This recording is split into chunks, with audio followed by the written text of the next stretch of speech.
Greetings, everybody. Hey, what's going on? This is Vernon F. Miller, and this is The Breakdown, new podcast that was created by me. Just giving you a more broad and detailed perspective on certain topics and headlines that are now in the sports news. So, with that being said, we're going to start off today with Lamar Jackson. He's definitely been making a lot of headwaves in the sports world, basically with the ongoing the contract negotiations with the Baltimore Ravens and him being basically self-represented. And he's been receiving a lot of backlash because a lot of individuals are now questioning his durability, his consistency to stay on the field.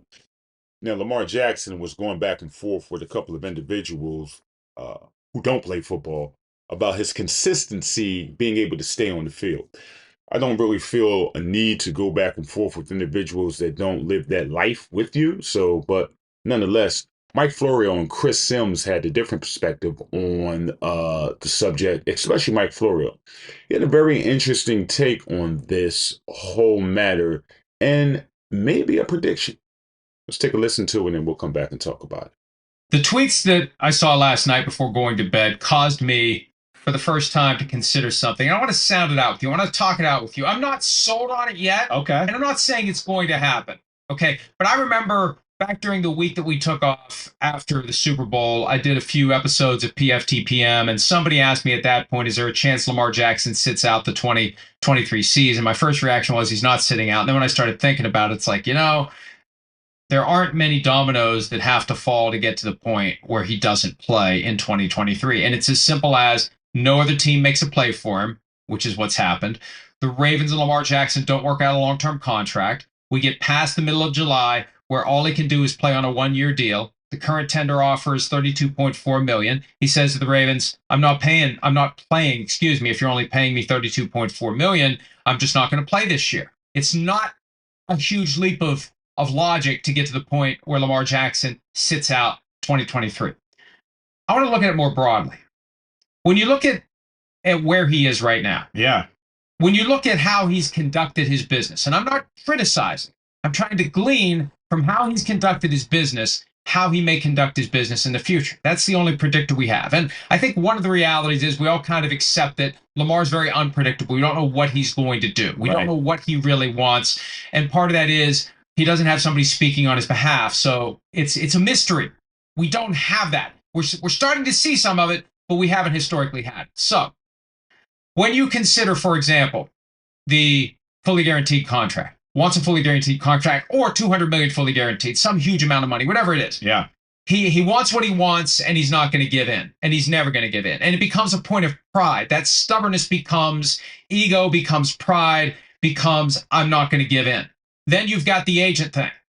I'm not going to hire an agent. And he feels like he's getting pushed to hire an agent. What does he do? He doesn't give in.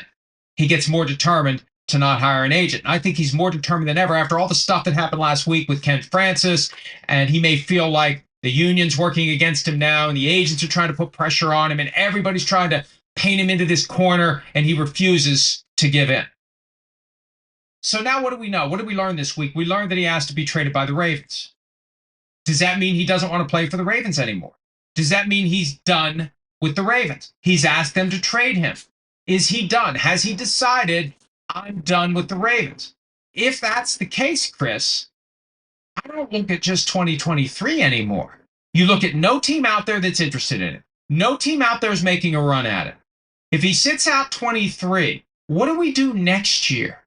What's his value going to break? Yeah. What ice is going to break between this year and next year to get him to be more reasonable in his expectations? Right. I just think that in a weird roundabout way, there's a chance, and I'm not saying it's going to happen, but when you look at all these factors, nobody's interested. He doesn't want to play for the Ravens. He's not getting an offer that he's happy with. We can't find a way. The old Venn diagram with these two circles, we can't find a way to even get him in the same zip code. I think there's a chance he never plays again. Yeah. We're back. Wow. Where do we start? That's a lot to peel back from Mr. Florio. I don't, I don't, I don't see that in its totality. Lamar Jackson never playing again. He further went on saying that he Mike Florio went on to say he kind of compares it to a Colin Kaepernick, different, obviously different subject matter, but nonetheless, same result. This is the result that he's predicting. I don't see it like that. I definitely can see Lamar Jackson sitting out this year. He's definitely believing that $32 million is not enough for 1 year. I can't count his pockets. I don't know what's going on within his family dynamic. So he's allowed to ask for what he's asking for. The big question, the big problem with Lamar Jackson is his consistency. And when you say consistency, consistency to stay on the field healthy. And that's always been the issue. The big problem for Lamar Jackson and a lot of these quarterbacks that's coming up on these big contracts is Deshaun Watson, uh, that 230 million or $50 million contract, I believe it's $30 million contract that he received fully guaranteed. Hey, that's smoke and mirrors. Like, that is not the bar. That is not the bar that these owners are going to want to pay. That's not the bar that these owners are even going to consider.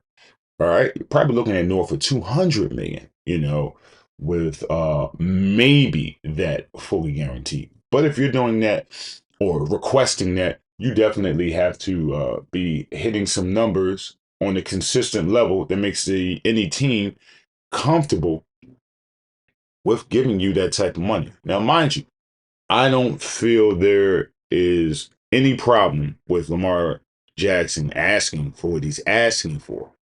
However, if you're going to play this game, meaning the business, when I say the game, then you have to do your research and really know how to play this game. And unfortunately for Mr. Jackson in this situation, he probably would need an agent just because of the way it's systemically set up. I mean, he really doesn't have a win in this situation. And the more determined he is not to get an agent, not to really sit down and negotiate uh, the contract in detail, it's going to be a hard road ahead for him. All right. He just pretty much wants 230 million, 235 million, whatever, fully guaranteed because Deshaun Watson got it from Cleveland. It's not going to work.